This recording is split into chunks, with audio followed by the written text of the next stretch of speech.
Mas o que eu tenho lido em função de outro tipo de interesse que não é de realmente me dedicar à pesquisa com células-tronco, que não, já tenho a minha especialidade definida e não estou em idade de trocar.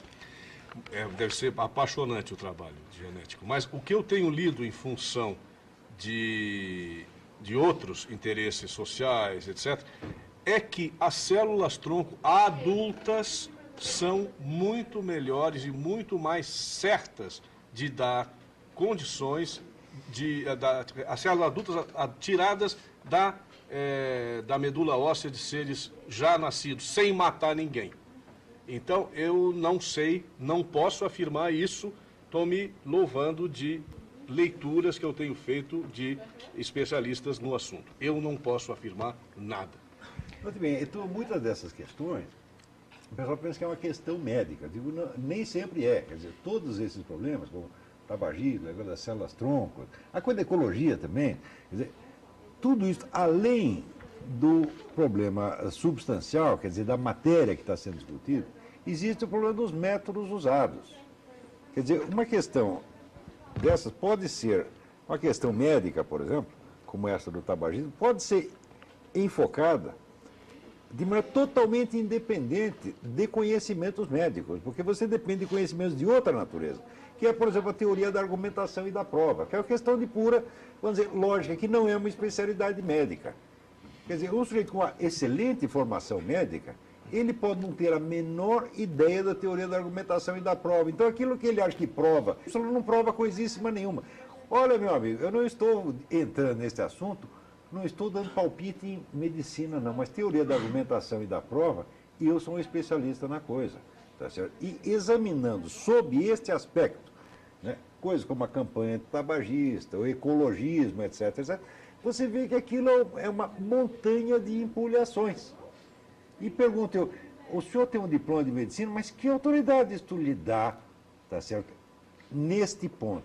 Que autoridade isso lhe dá em ciência lógica? Que autoridade isso lhe dá na argumentação dialética e na teoria da prova? Nenhuma. Tá certo?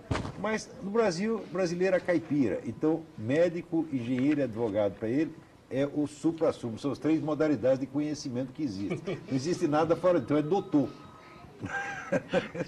Olha, Laura, depois nós vamos voltar a falar sobre a nova ordem mundial, mas um assunto que volta e meia aparece aqui no programa é a respeito dos protocolos dos sábios do Sião, né?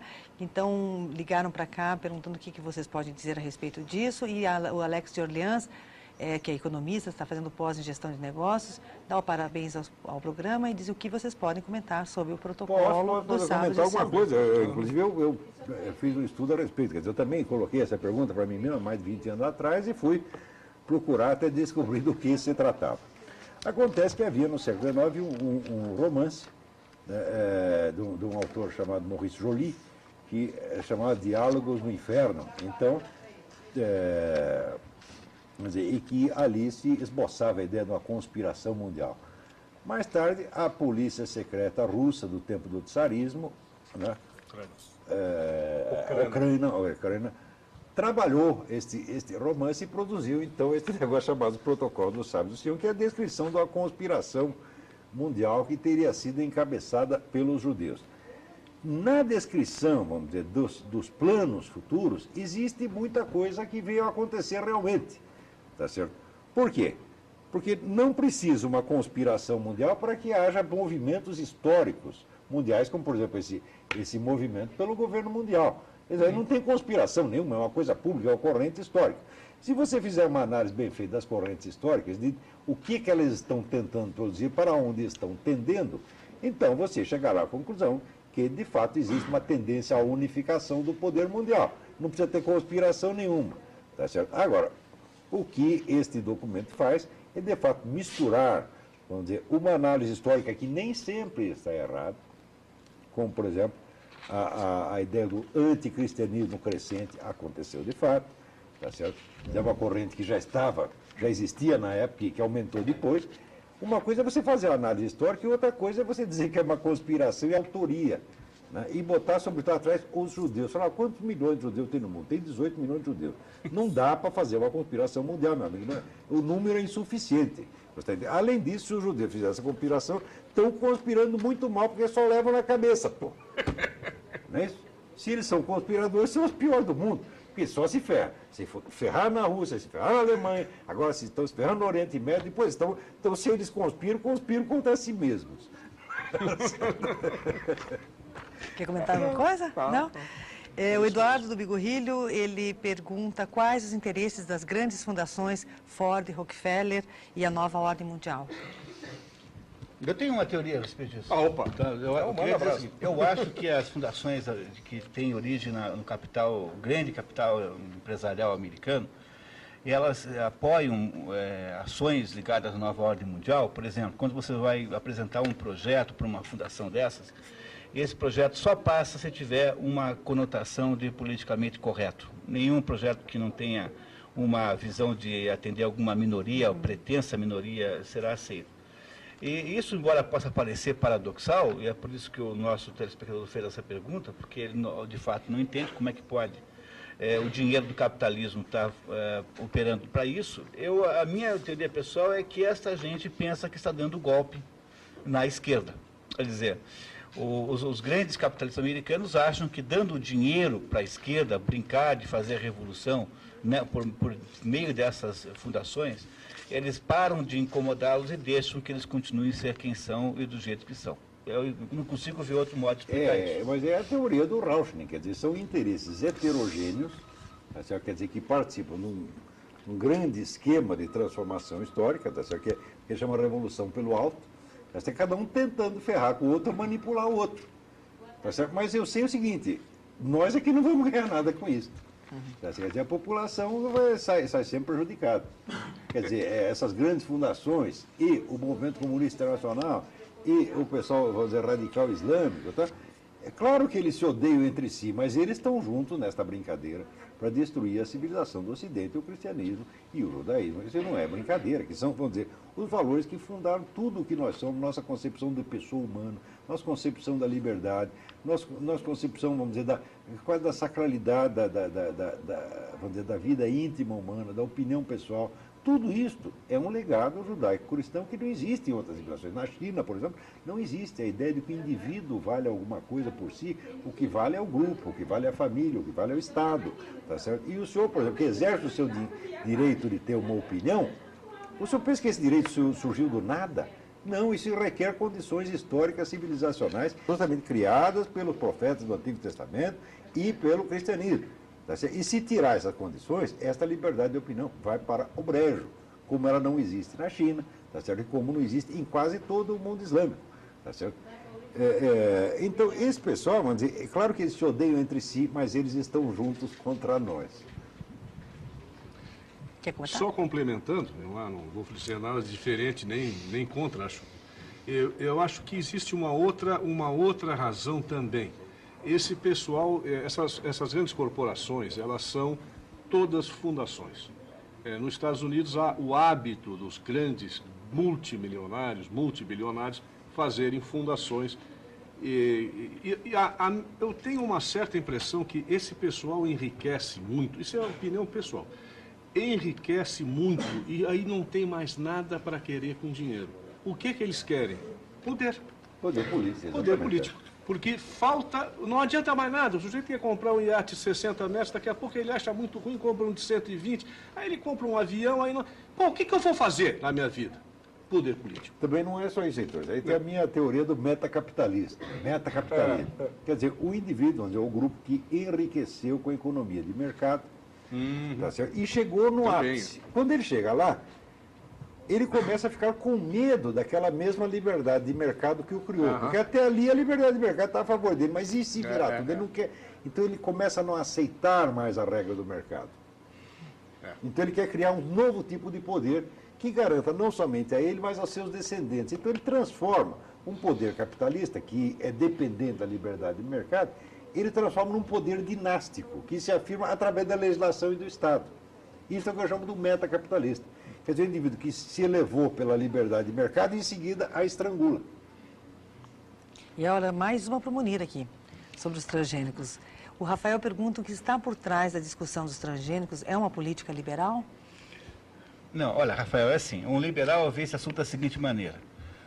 O agricultor pode, quando o agricultor decide que soja vai plantar, ou qualquer cereal, ou soja, ou qualquer outra coisa, ele deve tomar a decisão conforme as suas próprias condições, as suas próprias razões e valores. Então, o que um liberal diz para você é o seguinte: o agricultor tome a decisão que quiser sobre que soja plantar. A mesma liberdade funciona para o consumidor de soja. Então, se existe um conjunto de consumidores que faz questão de ter soja convencional, eles irão encontrar quem a produza. Seja qual for o caso, isto não é assunto para o governo se meter. O governo não tem nada a ver com essa escolha, pela mesma razão pela qual o governo não tem nada a ver com o fato se você compra um Volkswagen ou se você compra um Fiat. Essa é uma decisão entre você, a Fiat e a Volkswagen. Não tem ligação nenhuma com o Estado. Então, esta é a visão liberal do assunto. Então, vamos imaginar que, de fato, existam lá na Europa consumidores que vão preferir a soja convencional. Ora, se eles toparem pagar mais, porque saiba você que a soja transgênica não se planta por nenhuma outra razão que não seja pela questão do custo. Então, na hora em que a soja convencional custar o dobro da soja transgênica, como vai acontecer seguramente, aí não vai mais ter consumidor. Os consumidores da soja convencional se restringirão a um pequeno grupo de exóticos, aquele pessoal que faz compras ali na Alameda Cabral, que tem lá uma lojinha de assuntos macrobióticos. Pronto.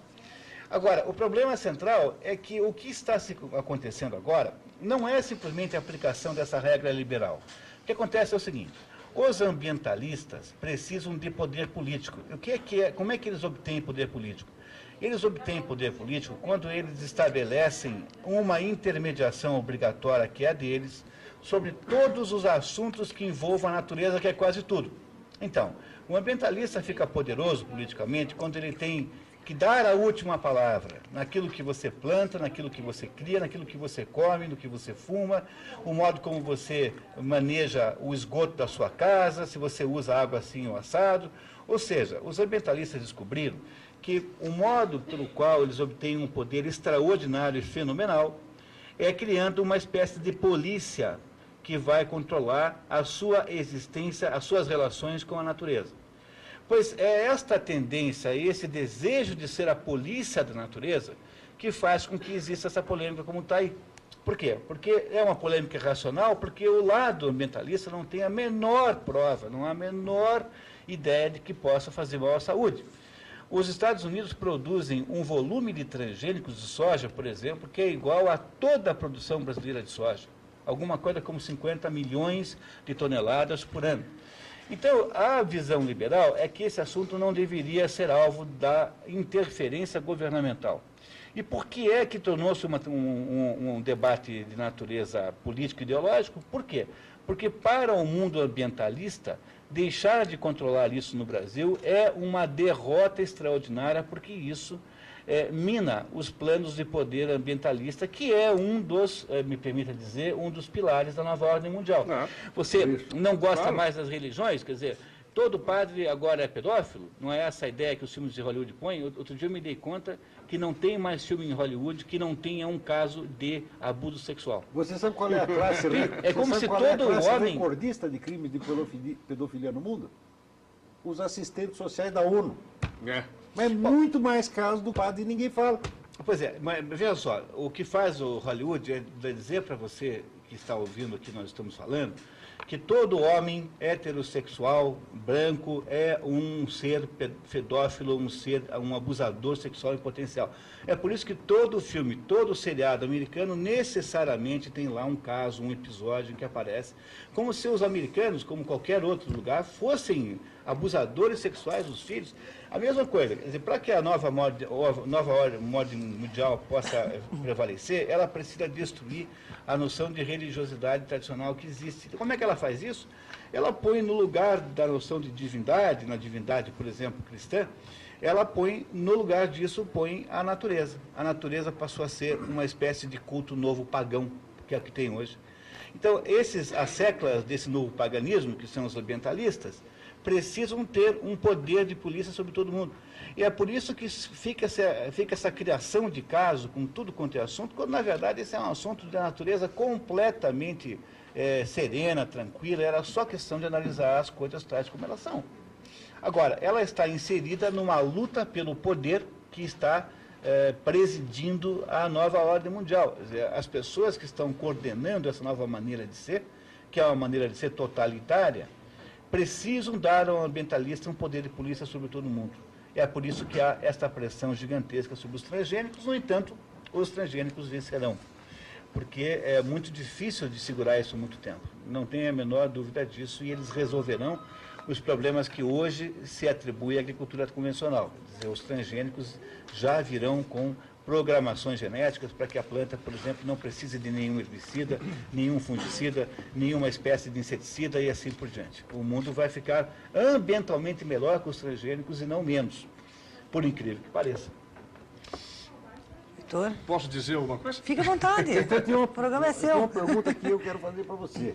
Ah, é? É a pergunta está programado de fazer e nós esquecemos, que é, existe algum partido político brasileiro que esteja fora deste esquema globalista da ONU?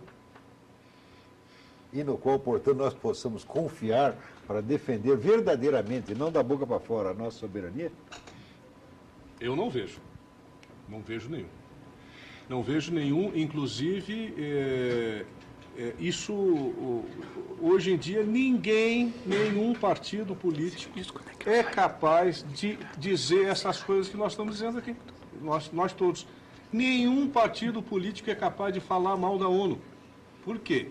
O brasileiro não sabe dos malefícios da ONU, mas sabe de pseudo-benefícios.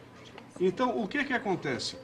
A ONU é intocável. O partido que for contra a ONU ou a globalização política, esse partido está frito. Ele não vai ter ninguém votando nele. E para complementar o que está na mesma pergunta, do que o Munir falou, quando ele fala da liquidação da religiosidade cristã ocidental, eu vou falar o que eu aprendi inicialmente com o Olavo, mas depois me estendi e fui longe. Que todo o plano educacional da Unesco é baseado numa mulher chamada Alice Bailey, que ela recebe esses dados supostamente de um monge tibetano que viveu há 5.000 anos atrás, e ela é a grande influência sobre Robert Mueller, que é e foi assessor da Unesco durante uns 15 anos, vários secretários gerais, assessor, exatamente a ideia básica dessa educação que a Unesco transmite para os países que estão baseados que aceitam a Unesco, exatamente isso que o Munir falou, a natureza, o retorno à Mãe Terra, o retorno a terra é o nosso Deus. Ocultismo muito do vagabundo dessa Alice Bailey, né? Quer dizer, a Alice Bailey via coisas, por assim dizer, era visionário que achava que recebia mensagem de um monge tibetano, né? O qual nunca foi consultado a respeito e que ninguém viu em parte alguma. Mas o nome existe, João. E essa picareta foi a mestra do Robert Mueller, que é o formulador da política educacional da ONU. Então, é para destruir o cristianismo e impor no seu lugar esta vulgaridade, essa besteira ocultista, tá certo? Do culto da Gaia, da Mãe Terra, etc, etc. Né? Isso é de coisa de gente que é idoso, porra. E é isso que eles estão fazendo com a humanidade, estão chamando isso de educação. Eu vou tomar um outro exemplo daqui, mexendo nisso e ao mesmo tempo também ao desarmamento. Por exemplo, e eu vou dar uma opinião que muita gente me pergunta, como eu sou psicanalista, psiquiatra e tal, o que se deve-se ou não permitir às crianças terem brinquedos, arma, revólver, metralhadoras, etc. Isso virou vamos dizer, virou um caos, virou um inferno. Não se pode, criança não pode brincar com arma. Ora, o que acontece? Há o brinquedo, as pessoas não entendem muito o que o brinquedo serve. O brinquedo serve para a criança ir se preparando às funções que ela vai ter como adulta.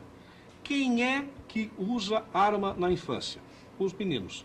As meninas pegam boneca, as meninas fazem chazinho para as bonecas e os meninos pegam as suas armas e vão brigar de cowboy.